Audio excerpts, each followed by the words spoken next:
Well, it's so great to have our friends at Trenton Memorial Hospital Foundation back with us, promoting their gala at the end of the month. And another event here in Belleville called Light the Night, happening at Westwick's Park on October 21st. Joining us, the chair of the organizing committee, Leanne Woodley, and committee member Shannon Alexander. So Lianne and Shannon, great to meet you. Thanks so much for joining us on the program. Great, thanks so much for having us. Thank you. Leanne, Light the Night Belleville, it's great to see it back in this region. Walk us through kind of how it got started and who it's in memory of. Well, I will say Light the Night is the largest fundraiser for the Leukemia and Lymphoma Society of Canada. They have signature events across Canada in Vancouver, Calgary, Toronto, Montreal, and Halifax, but they also have smaller events, community-hosted events, they call them. And in Ontario, there are two, and Belleville is one of them. And last year, they raised over $5 million, and it goes to fund research, help with advocacy, and also to support families and people that are impacted by blood cancer. Our walk last year, our first ever, raised $62,000, which was we're pretty excited about that. So we're hoping we do well again this year. So how did it get started? When my sister Carol was diagnosed with acute lymphoblastic leukemia in October 21, she was at Kingston General Hospital and she was receiving treatment there. And every day we would sort of walk the halls. And one day she saw this poster for Light the Night Kingston. So she wondered, what's that? And wanted to know all about it. So we researched it and she learned that it was a fundraiser for the Leukemia and Lymphoma Society of Canada. And she said to me, you know, Leanne, when I'm better, we're going to do that walk and we're going to raise funds and we're going to help support others. So that's sort of how it got started. To honor Carol and to continue her legacy of kindness, caring, and hope, we started Light the Night in Belleville. And Shannon, how did you get involved and what's your story behind this? Well, I've worked with Leanne and been friends with Leanne for a number of years, and I was lucky enough to work with her sister Carol. So I knew her personally and recognized how important this would be for her to know that it was happening in the community. Sadly, I lost my mother to leukemia almost 20 years ago. She was the same age that Carol was when she was diagnosed and passed away. So it's very personal for me that way as well. But I see the value in bringing awareness to the community and being a part of it. So I've really been happy to be part of the committee in general. Thanks, Shannon. What's the reaction been like, Leanne, especially as we continue to promote Carol's legacy and all the wonderful messages and her spirit in the community?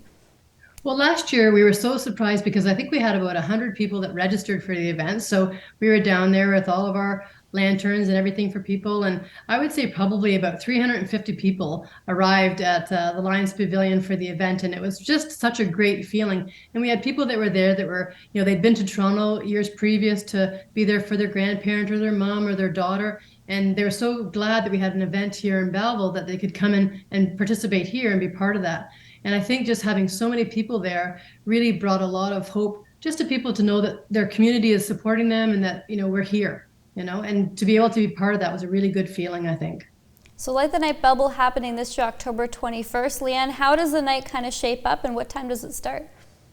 So it's October 21st and it's at the Lions Pavilion at Westwick's Park, and it starts at 6 o'clock and it goes till about 8. And what happens, first we get, you know, figure out everybody's registration and get their lanterns. And I just want to remind people that they must register to get the lanterns. And the lantern is the most iconic part really of the night. So you need to get one of those lanterns. There are 3 lanterns. There's a red lantern for people that are supporters.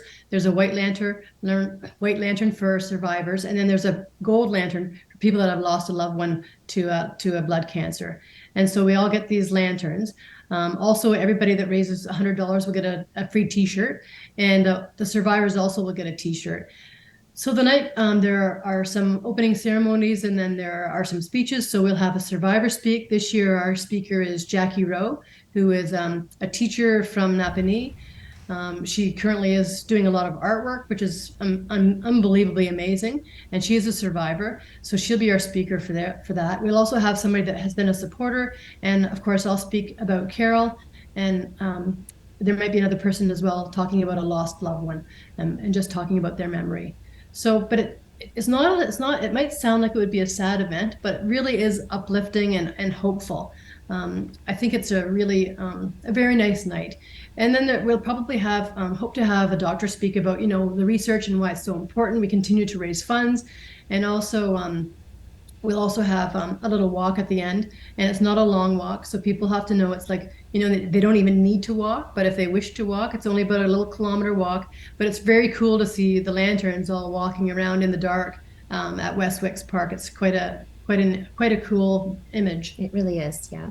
I think too the momentum that Lianne and the committee have built for not only the walk but leukemia and blood cancer research has been really positive and uplifting. So it hasn't been sad. We've had a lot of fun with our fundraising. We've had quite a few events and raised awareness as well as money. So it's not just the walk. I think it's been the whole event. Our community has been so supportive and so generous. We were very fortunate to be the recipients of the McDougall Charity Golf Tournament's $10,000 as an amazing kickstart to sort of our campaign. We also have sponsors. Toronto Capital is a sponsor, Mary Brown's is a sponsor, and in our events that we've had people just donate things to us. Like Capers has donated their space, and the local has donated space. Metro's donated all kinds of things. We've had 6 or 7 wineries that have just like given us cases of wine. Rose Hall Run gave us 7 cases of wine. Mapledale cheese, 48 pounds of cheese. And we've got this silent auction coming up starting tomorrow, and people, we have 75 different items for our silent auction. 3-night stays in the county, wine and cheese, Leafs tickets, and all of this is donated. So it's just been our community is so supportive and so generous. We just couldn't thank them enough. Can folks still register right before the event? Can we still join a team? How is it working right now? So if you go to lightthenight.ca, you can join a team, and you'll see the teams there. If you go to lightthenight.ca, you'll see that the signature events are there. So you have to go to community hosted events and go to Ontario, and then you'll see Belleville. And when you go onto the Belleville page, you can either just join the Belleville as an individual, you can start a team, or you can see the different teams that are there and join one of them. And we would welcome anybody that wants to join Carol's Crusaders. Sounds good.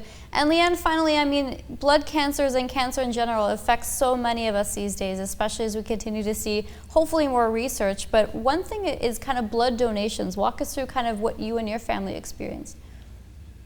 Well, when Carol was in the hospital, she received blood products every day, as I'm sure Shannon's mom did. Anybody that's battling a blood cancer receives a lot of blood. And so one day she said to me, Lianne, people keep bringing me slippers and blankets and books. And she says, I love it. It's so nice. But she said, if they really want to help, just ask them to donate blood. So we've started a team called Carol's Crusaders, and we have, I think, 62 members now who are donating blood. We get to donate every 3 months, and trying to make a difference there as well, because blood donations are really down since the pandemic. And I know a member of our team whose parent has leukemia. She tried to get a blood donation in Belleville in the area, and she went to 3 hospitals and they didn't have enough blood for her. So we really are in a critical need for blood and blood products, and also stem cells. So in the fall, I'm going to start going to schools and seeing if people want to donate stem cells. You have to be between 17 and 35 to join that registry. But I'm going to start doing that as well to try and make a difference there as well, because there's people all over the world, trying to get, that need blood and need our support. When you hear some of the stories of some of these young people, like one of the people that will be coming to our walk, she's had 3 stem cell transplants, and she just had her last one in December, and she's doing remarkably well. But if we don't have stem cells, then these people don't have an option, right? Even with my sister Carol, they said the only chance that you can survive this is if we can get you to remission and you can have a stem cell transplant. And unfortunately, she didn't get into remission, but they started working on that stem cell transplant, trying to find a match right away. And it sounds frightening, but it's just as easy as having your blood taken. When you're a healthy person with healthy bone marrow, a stem cell transplant is nothing, or donation is nothing at all. So it's not a painful contribution. Yeah, you just have to think about the person that's receiving those stem cells, and they need it a whole lot more than we do, right? Unfortunately, Shannon and I are too old now. We can't get on the registry, but I think you might be able to, Lindsey. Well, either way, hopefully this inspires a lot more people and younger people to kind of get on board and make sure they can offer something if someone needs it. Shannon and Lianne, thanks so much for taking the time and sharing your story. We really appreciate it, and good luck on October 21st. All right, thanks so much, Lindsey. We appreciate it.